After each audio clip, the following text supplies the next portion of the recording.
하나님 말씀 봅니다. 누가복음 2장 4절부터 12절까지 말씀 공독해드립니다.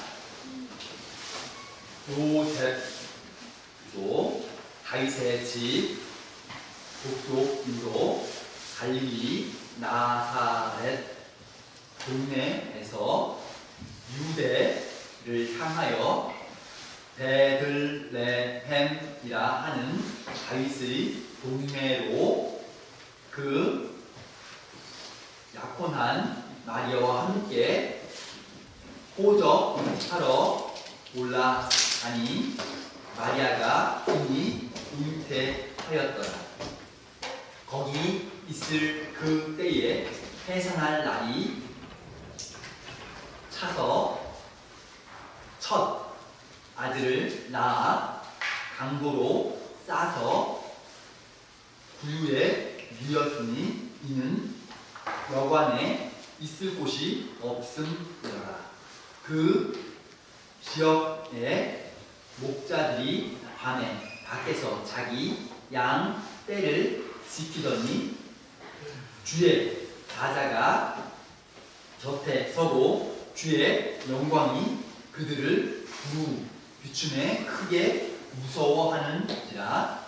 천사가 이르되 무서워하지 말라. 보라, 내가 온 백성에게 미칠 큰 기쁨의 좋은 소식을 너희에게 전하노라. 오늘 다윗의 동네에 너희를 위하여 구주가 나셨으니 곧 그리스도 주시니라. 너희가 가서 강보에 쌓여 구유에 누여있는 아기를 보리니 이것이 너희에게 표적이니라 하더니 아멘.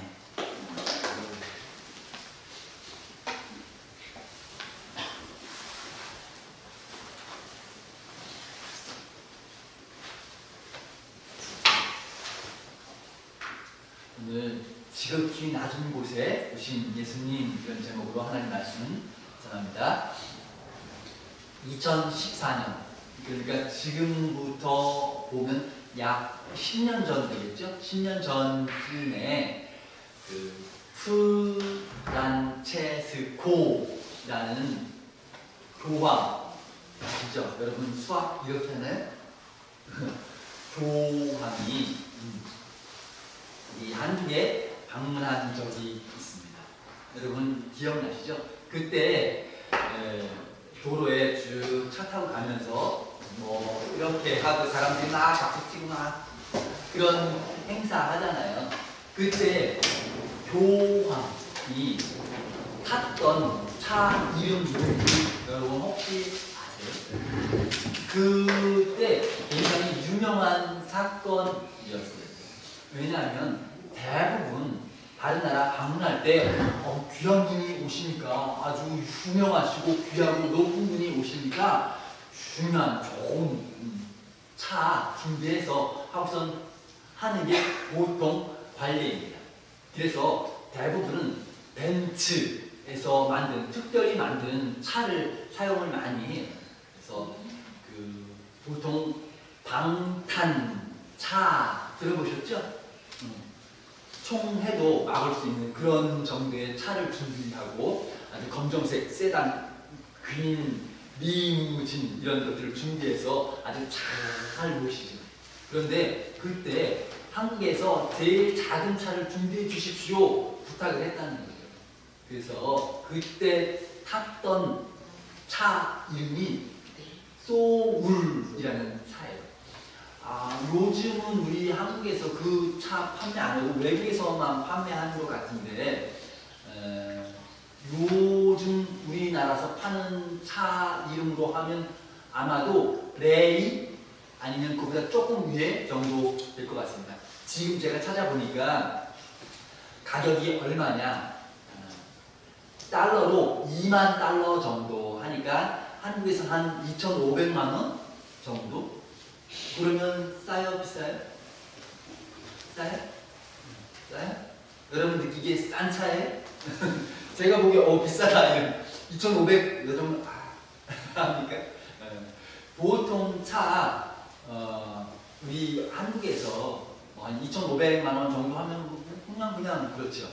그런데 특별히 교황이 원래는 벤츠 방탄 차를 타야 되는 사람인데 아주 겸손하게 그걸 탄다. 그래서 사람들이 대단하다 하면서 하는 말, 영혼 있는 선택, 소울 이렇게 말해요. 그 정도로 잘 선택했다. 아니, 정말 겸손하게 했다. 그때쯤에 제가 사용했던 차 이름 뭔 줄 여러분 혹시 아실까요? 제가 그때 사용한 차가 마티즈, 그거 반값도 안 되는 450만 원짜리 중고를 사서 이제 탔거든요. 그때 그 공부방 학생 하나가 아마 초등학교 2학년이나 1학년이나 됐을 때 아주 꼬마였는데 그 학생이 저한테 물었어요. 목사님, 왜 이렇게 조그만 차를 샀어요? 앞으로 키 더 크면 어떻게 하려고 하세요? 이렇게 물어봐요. 제가 이제 키가 여기 간당간당하니까 그 학생 볼 때는 목사님 이제 키 크면 이거 불편할 건데 아마 생각이 들었던 거예요. 그래서 앞으로 키 크면 어떻게 하려고 왜 이렇게 조그만 차를 샀느냐 물어보더라고요. 그 학생만 저한테 물었지 다른 누구도 목사님 너무 뭐 작은 차 샀다, 너무 겸손하다 이렇게 말하는 사람은 없습니다. 왜? 저는 그렇게 특별히 중요한 사람이 아니기 때문에 그냥 다들 목사님한테 어울리는구나, 차가 어울리는구나 생각하지 겸손하다 그렇게 말하는 사람은 없어요. 그 교황이 타면 굉장히 겸손한 것이 되죠.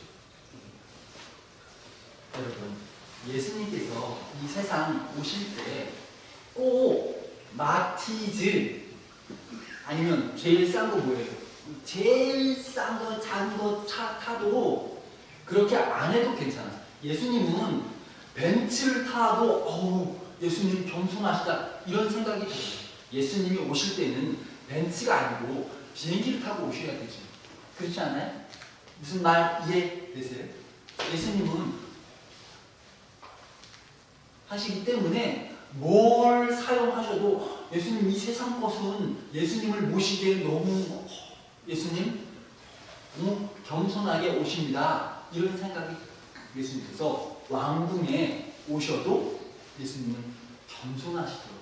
그런데 예수님께서 왕궁이 아니고 하늘이 아닌 이 땅 왕궁도 아닌 저 마구간 구유에 나셨다는 것은 정말 예수님 너무 충격적으로 낮은 곳에 오신 거죠. 만약에 제가 아이를 낳았는데 우리 딸, 아들 낳을 때 마구간에 누려도 하는데 아니 목사님 아들 어떻게 마구간에 누립니까? 안 하고. 그런데 예수님께서 하나님의 아들이 마구간에 오신다는 것은 정말 충격적인 일이잖아요. 그 정도로 예수님께서는 너무나도 지나칠 정도로 그렇게 낮은 곳에 지극히라는 말 뜻 뭐죠? 그냥 낮은 곳에 오신 것이 아니고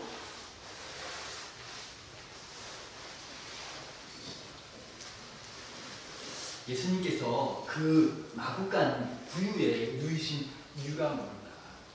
예수님께서 정말 낮은 사람들을 위해서 세상의 가장 낮은 곳까지 오셔서 위로하고 또 그들을 구원하기 원하는 예수님 의지가 있다고 믿습니다. 예수님께서 비천하고 낮은 사람까지도 사랑하시고 다 품기 위해서 오셨어요. 한 가지 더, 예수님께서 그렇게 오셨어도 사람들이 안 됩니다, 안 됩니다, 예수님 그건 안 돼요 하면서 마구간은 말고 그냥 보통 여관이라도 좀 오세요 이렇게 말할 수 있죠. 원래 교황이 처음 올 때 한국에서 제일 작은 차 준비 부탁합니다. 크고 좋은 거 말고 작은 거. 그런데 한국에서 해서 결국 결정한 게 소울이라는 거예요. 원래는 더 작은 차도 있대요. 마티즈 아니면 모닝 이런 거는 더 싸고 작은 차인데 그 정도는 안 되고 중간 하자 해서 한 게 그거라는 거예요. 그러니까 우리도 예수님께서 오실 때 마구간은 안 됩니다. 그럼 제발 조금만 해서 사람들이 하나님의 아들이 오시는데 어떻게 그건 안 됩니다. 그래서 여관에 오실 수 있는 거잖아요. 그렇죠. 그런데 여관에 예수님 나실 곳이 없었다는 거야. 사람들 누구도 그러니까 하나님께서 그 낮은 곳에 오고 싶으셨어도 사람들이 안 됩니다. 제발 안 됩니다. 하면 예수님 마구간 구유에 누일 이유는 없었던 거죠. 사람들 마음이 높아서 누구도 그 임산부를 위해서 자리를 양보해 줄 생각이 하나도 없는 내 일, 나 관계 아니야. 알았어. 누구든지 다 자기를 높여주기를 원하고 나는 높은 곳에, 편한 곳에, 좋은 곳에 있기를 원하고 다른 사람이야 관계없어. 알아서. 때문에 결국은 예수님께서 가장 낮은 곳까지 가게 되셨다. 그것을 깨닫게.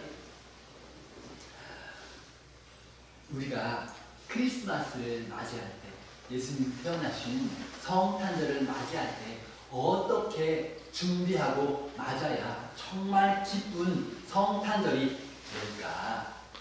오늘 그 내용을 한번 말씀 통해서 살펴보고 싶습니다.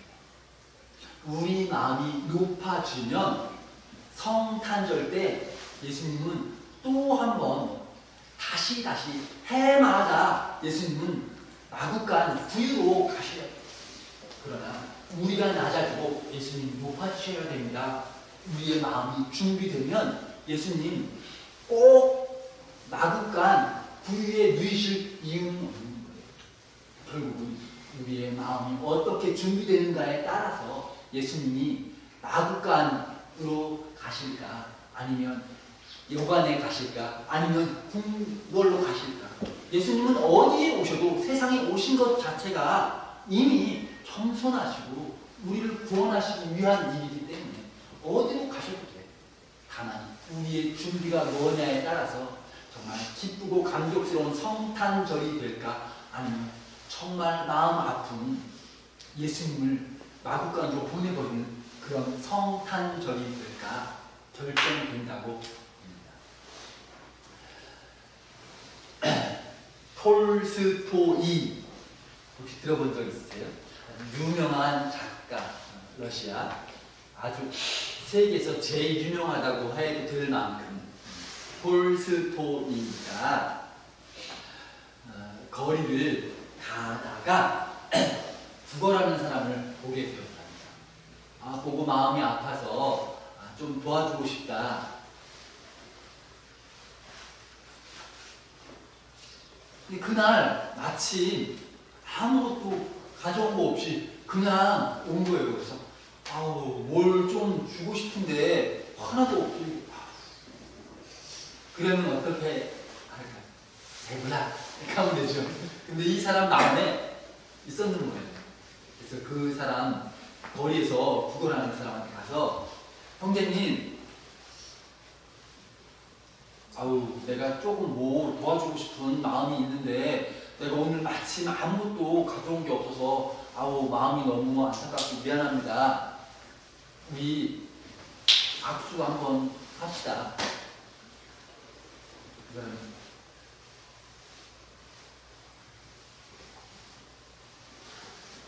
내가 뭘 드리지 못해 미안해요. 여러 번 말해 미안해 하니까 그 사람이 하는 말 대답이 뭐? 나 만족합니다. 당신이 나한테 뭘 주지 못해서 미안하다고 말하지만 나는 이미 충분히 만족합니다. 나를 구걸하는 나를 형제님이라고 불러줘서 너무 좋고 나에게 악수해 주어서 너무 행복합니다. 나는 이미 만족합니다. 그렇게 한 후에 이 사람이 사람에게 뭘 준다는 것은 꼭 돈을 주어야 만족하고 행복한 게 아니구나. 그 사람에게 형제님 부른 것 하나가 만족하게 하고 악수합시다. 그거 하나가 만족하게 해주는구나. 그걸 마음에 깊이 깨닫게 되었다. 맞구나. 이런 생각을 가지게 되었다는 거예요. 낮은 곳에 있는 사람, 그를 위해서 내가 형제님이라고 부르는 것, 그를 위해서 악수를 청하는 것, 이것이 주님을 기쁘시게 하는 일이라고 믿습니다. 독일에 가면 아직도 11월 11일 날 어떤 축제가 계속 있다고 해요. 11월 11일 뭐냐면 성 마틴의 날. 그래서 그 날은 아이들이 등불하죠. 등불을 이렇게 밝게 하는 등불을 들고 다니면서 비추어라 그렇게 노래를 하면서 다닌다고 해요. 그날 성 마틴의 날, 왜 그 날이 정해졌을까? 그 역사를 보니까 어느 날 마틴이라는 사람이 거리를 가는데 마침 또 거지가 추운 날, 이 사람은 군인이 자기 가진 것은 칼하고 또 외투, 추운 날 입는 외투, 후딱 끝. 그런데 그 추운 날 거리에서 떨고 있는 모습을 보니까 너무 마음이 안타까워.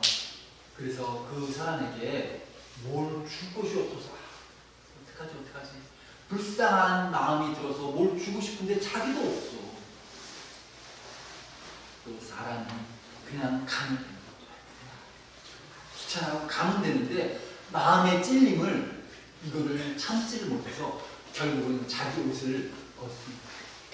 주냐? 아니 자기도 추워. 그래서 결국 어떻게 해요? 칼 있잖아요. 그 외투를 반으로 쫙 쪼개서 반쪽만 주고 추운데 나도 추워. 그래서 반 잘라서 반을 주고 자기가 반쪽을 입고 갑니다. 그날 밤에 꿈을 꾸는데 예수님이 나타나십니다. 예수님이 나타나서 야야 알아? 이거 마틴이 나 반 줬다? 이거 마틴이 준 거다? 예수님께서 자랑을 하시더래요. 그 사람이 깨어서 그날로 성직자 예를 들면 신부의 일을 하게 됩니다. 많은 사람을 돕고 많은 사람들을 위해서 헌신하고 그래서 그 성자라고 불리는 그런 사람들이요. 많은 사람들이 지금까지도 기념하는 그런 성 마틴이 되었다. 이런 이야기가 전해지고 있어요. 정말 내 마음에 사랑을 담아서 전하면 예수님께서 그 일을 기뻐하시고 그리고 지극히 작은 자 하나에게 해준 그 일이 곧 결국 나에게 해준 일이다. 그 말씀대로 예수님께서 그 작은 자를 위해서 헌신한 마틴의 일을 세상 천사 사람 누구에게든지 자랑하고 싶어 하실 거예요. 그러니까 우리가 크리스마스를 맞이하는 이때에 내일이면 이제 성탄절 크리스마스. 그러니까 우리가 예수님께 대접하는 것처럼 가난한 자를 위해서 낮은 사람을 위해서 무엇을 좀 나눌까? 가만 보니까 여러분도 뭘 나눠줄 만큼 부자고 넉넉하고 많고 그렇진 않은 것 같아요. 맞아요, 여러분? 그럼에도 불구하고 여러분 옷을 잘라야 될 만큼 가난하진 않잖아요. 그렇죠? 집에 옷 많죠? 끄떡끄떡 하면 목사님이 내나 할까봐? 먹을 건 많고 옷 많고 집 있고 차 있고 우리는 가진 것들이 참 여러 가지가 있어요. 이웃을 위해서 나눌 수 있는 것이 많이 있습니다. 지극히 낮은 곳에 오신 예수님을 위해서 드릴 것이 있어요. 예수님 분명히 말씀하시기를 지극히 작은 그 사람 하나에게 한 것이 곧 나한테 한 것과 마찬가지다 말씀하세요. 성탄절이 코앞입니다. 여러분, 예수님 대접할 준비하십니다. 예수님은 지극히 작은 자를 아끼십니다. 사랑하세요. 그 작은 사람, 그 낮은 사람 관심 가지시고 찾아가시고 사랑하시고. 예수님 태어나셨을 때 천사들이 누구에게 전하죠? 예수님 나셨다, 구주가 나셨다. 왕궁에 가서 전하던가요? 천사가? 아니면 목사님, 율법 선생님 찾아가서 예수님 나셨어, 구주가 나셨어 전하던가요? 아니, 그 당시에 이스라엘 그 당시에 가장 천한 직업이라고 다 무시하던 직업, 사람들이 관심 갖지 않는 그런 사람, 목자들을 찾아가서 너희를 위해서 구주가 나셨다 전하잖아요.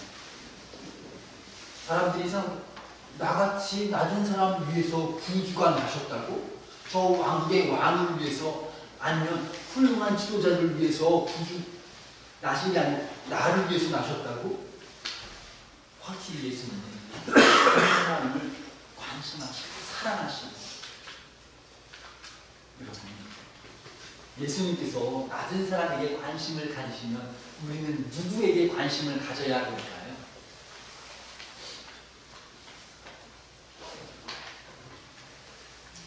요한 1서 3장 18절 말씀 보면 너희가 말과 혀로만 사랑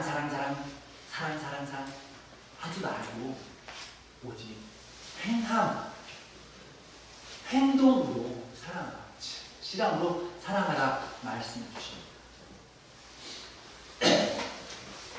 책 제목 스크류 태이의 편지, 이런 책이 있어요. 예전에 교회에 이렇게 비치해놓고 여러분 한번 읽어보세요 이런 내용인데, 그 책 보면 편지, 그래서 뭐 중간 아무데나 그냥 한번 펴서 읽어도 될 정도로 편지, 그러니까 많이 이렇게 편지 돼 있는 그런 책이에요.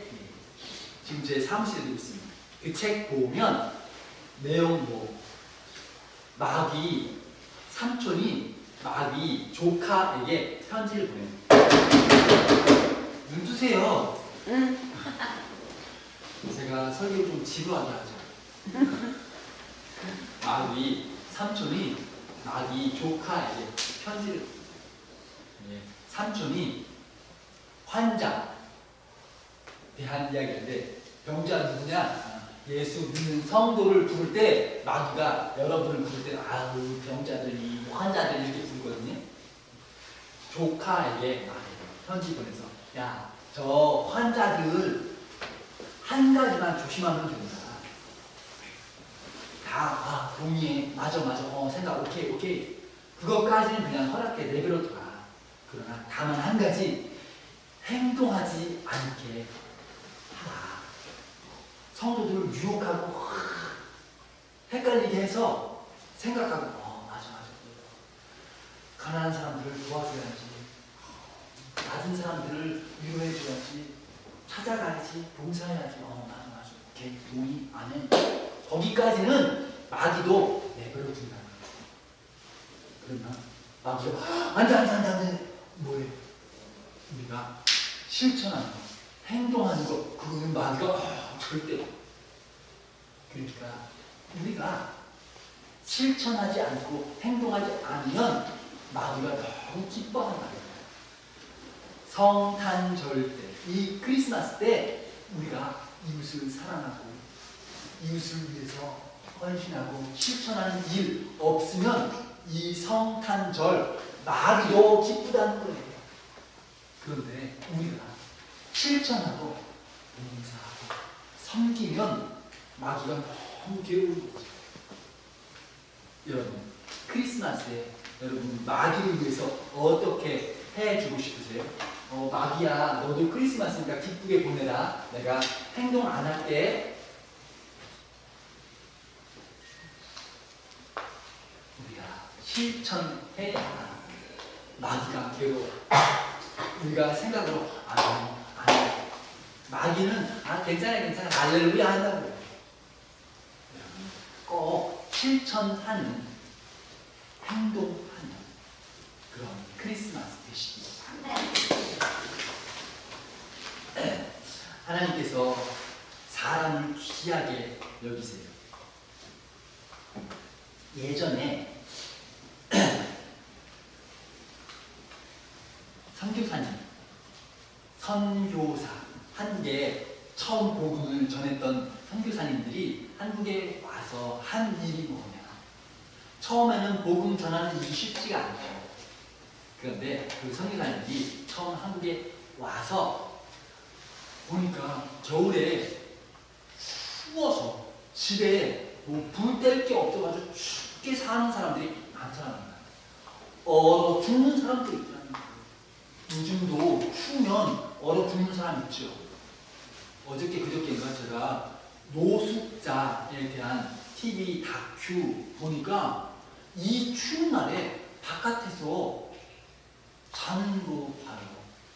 그래서 나라 아니면 종교단체에서 막 찾아가서 침낭 알죠? 누들마루 쭉 피면 들어가서 자는 그거를 이렇게 다 무료로 나눠주고, 괜찮냐? 거기 함께 들어가서 자는 게 나을 것 같은데 막 하고, 또 핫팩 알죠? 그거 나눠주고 막 열심히 하는데도 불구하고 얼어 죽는 사람들이 있다. 그런데 예전에는 더 심했겠죠. 그래서 얼어 죽는 사람이 많고, 배고파 죽는 사람이 많고, 가난하고 춥고 배고프고 그런 때에 선교사님들이 그 사람들을 위해서 항상 하는 일이에요. 불 뗄 수 있는 나무 땔감 사서 나눠주셨다. 그리고 먹을 거 주는 거예요. 그래서 그 당시에 소문나기를 교회에 가면 굶어 죽지 않는다. 교회에 가면 얼어 죽지 않는다. 왜? 죽지 않도록 사람을 위해서 살도록 위해서 선교사님들이 그렇게 일을 했대요. 요즘 연료, 보일러 할 수 있는 기름 없기 때문에 춥다 사람 있을까요? 우리 생각에 뭐 요즘 가난한 사람 없어 다 괜찮아. 아니에요. 요즘도 보일러 돌릴 기름값이 없어서 춥게 지내는 사람이 아직도 있다는 거예요. 귤 알죠? 귤 한 상자 1년 동안에 귤 한 상자를 사본 적이 없는 사람이 있다는 거예요. 아직도 있다는 거예요. 그거 사 먹을 돈이 없다는 거예요. 여러분 상상이 안 되죠? 정말 그러죠? 진짜로 그렇게 가난한 사람들이 있어요. 저도 깜짝 놀랐어요. 아니 나라에서 기초생활 뭐 주지 않는가? 그런데도 불구하고 진짜로 가난한 사람들이 있어요. 저도 몰라서 믿지 못했는데 진짜 제가 서울에 저희 누님이 가난한 사람들을 위해서 도시락 배달하는 그 일 나라로부터 위탁받아서 그 일을 하더라고요. 저 보고 부탁하기를 일꾼 하나가 빠졌대요. 며칠 동안 빠진다고 저보고 알바 오라고 제가 갔어요. 차 집집마다 막 해서 도시락을 배달하는데 정말 제 마음에 끔찍하다 생각이 들 정도로 비참하게 사는 사람들이 있다. 아파트 아니고 뭐 아주 연립 아주 오래된, 그런데 그것도 지하 계단 1층 아니고 그 밑에 지하인데 계단으로 이렇게 돌아가요. 안쪽에 창고로 사용하면 적당할 것 같은, 들어가서 안쪽에 창문이 없어요. 깜깜한 곳에 할머니 한 분이 나와서 도시락을 받아가는데 보니까 병이 심해 보여요. 머리는 다 빠졌고 도시락을 받아가는데 문을 여는데 곰팡이 냄새가 와.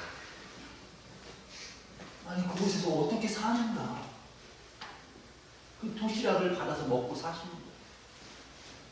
아직도 가난하고 배고프고 추운 사람들이 많아요. 귤 한 상자를 사 먹어본 적이 없는 그런 사람들이 많아요.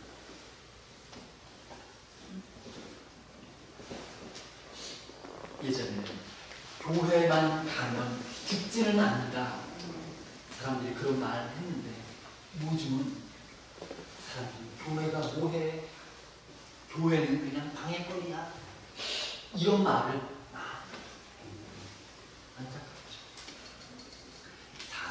사랑하는 마음을 세상에 보이지 않으면 결코 주님께서 이 세상에 당신들과 함께하기 위해서, 당신들을 구하기 위해서 왔다는 것을 믿지 않아. 왜? 예수 믿는 사람들이 예수님처럼 행동하지 않아.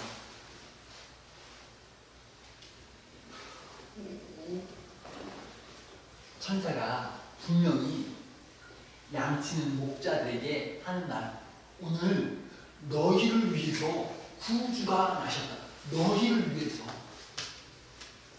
그 가난하고 어렵고 배고픈 사람들에게 예수 믿는 사람들이 전하길, 오늘 당신을 위해서 구주가 나셨습니다. 예수님 크리스마스 때 예수님 오신 이후 당신을 위해서 나셨습니다. 믿을까요? 믿을까요? 내가 보여주지 않으면 누구도 믿지 않아요. 내가 보여주면 믿습니다. 믿습니다. 어느 목사님이 병원에서 전화 받았대요. 병원에서 전화해서, 목사님 예전에 골수, 기증 서약 하셨지요? 여러분도 혹시 있습니까? 장기 기증 있습니까? 저도 장기 기증 했어요. 나 갑자기 뭐 교통사고로 죽든지 심정지에서 죽으면 내 몸 꺼내서 사용하십시오. 각막 꺼내서 사용하십시오. 이런 거 동의하는 거 여러분 아시죠? 그 중에 골수기증도 있어요. 골수 뭐냐? 백혈병 알죠? 하면 치료하기 위해서 골수를 뽑아서 다른 사람한테 이렇게 줘서 주입하면 회복이 된다는 거예요. 누구는 오해하길, 골수? 그 위에서 골에서 뭐 이렇게 빼냐? 그리고 여기 척추에서 물을 뺀다는 거예요. 그래서 그걸 이제 주입한다고 해요. 여기 이제 구멍을 뚫고 그걸 빼가지고 주입하는 거예요. 목사님이 알겠습니다. 나하고 맞는 사람 있으면 제가 전에 서약했으니까 빼서 주는 거는 하겠습니다. 병원에서 오라고 해서 검사를 해봤는데 어떤 여자 아이하고 딱 맞는 거예요. 그래서 알겠습니다. 잘 됐습니다. 그러면 내가 빼서 주겠습니다. 병원에 가서 이거를 병원에서 구멍을 허리에다가 구멍을 뚫고선 뺀 거예요. 그러다가 의료사고 실수가 있어요. 목사님이 죽을 뻔한 거예요. 잘못 실수해가지고 죽을 뻔. 고생을 엄청 심하게 한 후에 다행히 목사님도 회복되고 그 여자 아이도 회복이 되었어요. 다행이다. 고생 엄청 심했지만 그래도 다행이다. 회복되면 다행이다. 감사하다. 그러고 나서 한 6개월, 7개월 후에 다시 전화가 왔어요. 병원에서 전화가 왔어요. 목사님 죄송한데 그 여자아이가 회복되었다가 다시 지금 병이 심각해졌습니다. 한 번 더 기증해 줄 수 있습니까? 그런데 한 가지, 이 아이 다른 사람으로부터는 받을 수 없습니다. 여러분, 그 골수 기증이라는 것이 한 번 받으면 처음에 준 사람만 줄 수 있지 새로운 사람부터 받으면 안 된다고 해요. 뭐가 한가 봐.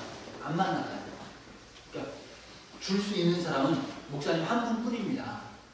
목사님 주실 수 있습니까? 그런데 얘가 다시 회복될 확률이 1%입니다. 그러니까 거절하셔도 됩니다. 노 하셔도 됩니다. 병원에서도 미안하니까 전화가 오는 거예요. 목사님이 고민이 되겠죠. 지난번에 의료사고 때문에 죽을 뻔했는데 고생을 엄청 심하게 아팠는데 잠깐만요. 이제 한번 생각해보고 전화 드리겠습니다. 그리고 목사님도 하기 싫고 부인한테 사모님한테 병원에서 연락 왔는데 1%인데 나보고 달라고 하는데 어떡할까? 사모님 안 된다고. 지난번에 죽을 뻔했는데 하지 말라고. 그리고 1%면 성공하기 어려운 건데, 아니 50%면 모르지만 1% 이건 안 된다고. 99% 실패한다는 말인데 그거 이미 충분히 줬다. 충분히 고생했다. 괜찮다. 다 했어. 책임 다 했어. 끝. 고마워. 사모님, 여러분, 목사님 주는 게 맞습니까? 주지 마는 게 맞습니까? 여러분 같으면 줄 수 있습니까? 저 병원에서 전화 여러분한테 물어보고 나 어떻게 할까? 그럼 여러분 어떻게 할까요? 목사님 저요 할 거예요? 제가 보기에도 그거는 좀 아닌 것 같아요. 목사님이 교회 장로님들한테 물어봐요. 지금 병원에서 전화 왔는데 지난번에 사건 아시죠? 표 달라는 장로님들 1%인데 30% 50%도 아니고 1%인데 의미 없습니다. 이민이 충분합니다. 그만하십시오. 미안합니다. 이번에는 어려울 것 같습니다. 미안합니다. 병원에서 알겠습니다. 충분히 이해가 됩니다. 그런데도 불구하고 목사님 마음이 계속 불편한 거예요. 계속 생각이 나. 그래서 누구 만날 때마다 물어보고 다 아니 됐어 다 그런데도 마음이 불편해. 어느 날 선교 해외 선교 여행을 가는 거예요. 과테말라 어디 먼 곳에 선교 여행을 갔어요. 그곳에서 어떤 장로님 만나서 이제 이야기 또 나왔어. 그 장로님 주십시오. 자기 주고 싶지 않은데 지금 불편하고 부담스러운데 목사님 주십시오. 장로님 자기 일 아니라고 나한테 이렇게 말하는 것 같은데 마음이 좀 섭섭한 마음이 들었어요. 주라고? 줘요? 장로님 말. 제 큰 아들을 백혈병으로 잃었습니다. 내 아들을 그 똑같은 병으로 죽었습니다. 그런데 부모의 마음은 정말 제발 1%의 가능성이라고 해도 0.1%라도 주고 싶다는, 수술해보고 싶다는 거예요.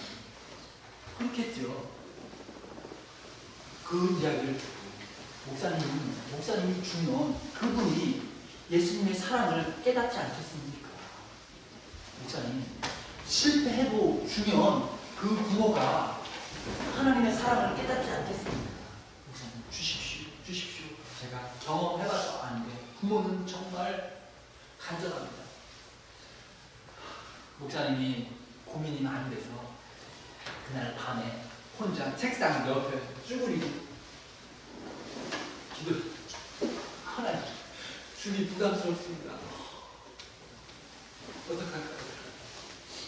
그런데 목사님이 하나님께서 마음에 감동을 주십니다. 만약에 이 딸이면 어떻게 하래? 그 말 뜻 뭐예요? 주라는 뜻이죠. 제 딸이면 줘야 되죠. 또 하나님이 마음에 감동. 그 아이 내 딸이다. 아이고 이번에는 네 딸이면 어떻게 하면 아니고 하나님 내 딸이다. 네 알겠습니다. 줘야 되죠. 목사님 다음날 아침에 병원에 전화해요. 제가 지금 여기에 있는데 들어가면 그 아이에서 다시 한번 주겠습니다. 약속하고 목사님 편지를 씁니다. 그 부모님한테 편지를 써. 제목이 부끄러운 목사 이런 제목으로 편지를 써요. 그리고 지금까지 내용을 쭉 써. 내가 전에 수술할 때 사실은 사고가 있으면 굉장히 어렵고 힘들고 고생했다. 그래서 내가 이번에는 좀 회피하고 싶었다. 그런데 하나님께서 하셔서 내 마음에 감동이 있어서 다시 주기로 결단했다. 참 처음부터 그냥 주면 좋았는데 내가 부끄럽다. 난 부끄러운 목사다. 이제 편지를 쫙 써 보냈어요. 그런데 그 부모가 다시 답장을 보낸 거예요. 5장. 보니까 편지가 눈물 콩 막 젖어가지고 읽어보니까 목사님 한 번도 아니고 2번이나 큰 사건이 있어서 고생을 그렇게 심하게 하셨는데 또 주신다고 하니 제가 어떻게 감사드려야 될지 모르겠다. 나는 하나님을 모르고 예수님 모르는 사람이지만 목사님 믿는 하나님이면 내가 한번 그 하나님께 기도해보고 싶다고 기도하면서 수술을 기다립니다. 목사님 고맙고 다음에 수술이 끝난 이후에 나 교회 가고 싶다.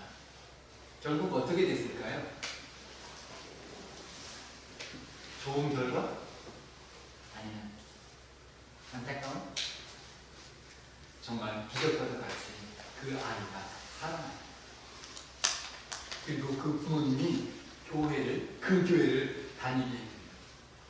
또 그 아버지는 다른 사람을 위해서 골수, 기증, 사랑이 전해지는. 여러분, 제가 오늘 이야기 드리는 이유, 여러분 가서 골수, 기증 하시오 그런 뜻이에요? 아니죠? 작은 사랑, 누구든지 할 수 있는 작은 사랑부터 실천해보자.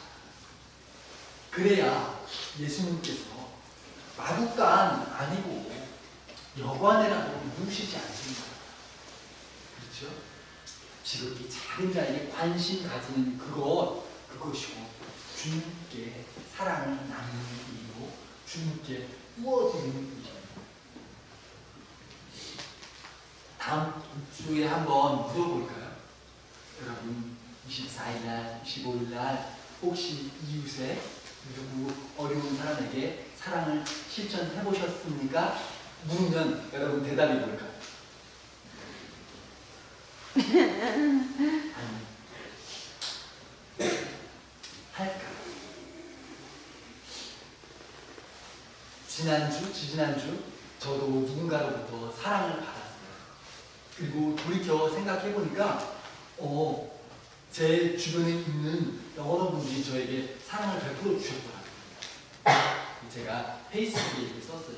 저희 누님이 저를 사랑해 준 거, 저희 부모님이 사랑해 준 거, 또 가까운 교회 목사님 분과 저희 부부를 초대해서 사랑을 나눠준 거 보니까 제가 하나님께 기도해서 이거 주십시오, 이거 주십시오, 주십시오 안 했는데도 불구하고 하나님께서 알아서 주신 것이 너무 많더라고요.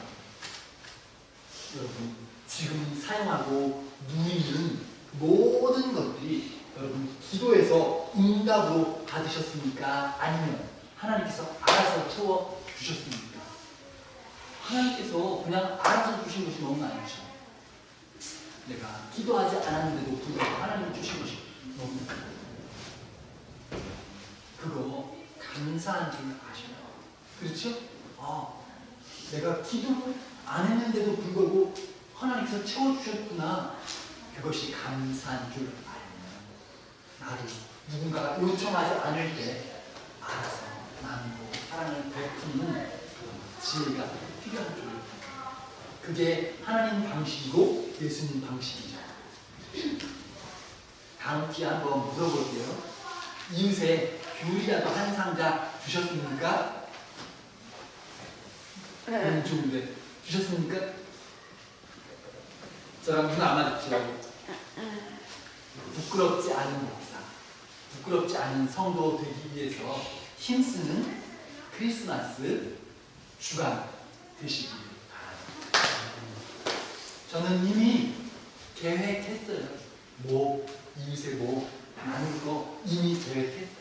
준비하고 있어요. 여러분도 꼭 잊지 말고 준비하셔서 다음 주에 부끄럽지 않은 성도 되시기 바랍니다. 아멘. 같이 기도합니다. 하나님 아버지 감사합니다. 하나님께서 우리를 사랑하셔서 기간 성탄절 맞게 하신 것 감사합니다. 너희를 위하여서 구주가 나셨다. 그 말씀을 믿고 의지합니다. 주님께서 친히 우리의 피를 알아서 채우신 것을 믿고 감사드립니다. 주님 홀로 영광 받으시옵소서. 또 영원한 생명 우리에게 주신 주님, 우리도 세상에 나가 그 영원한 생명과 사랑을 나누는 성도 되게 도와주시옵소서. 예수님 기도하옵나이다.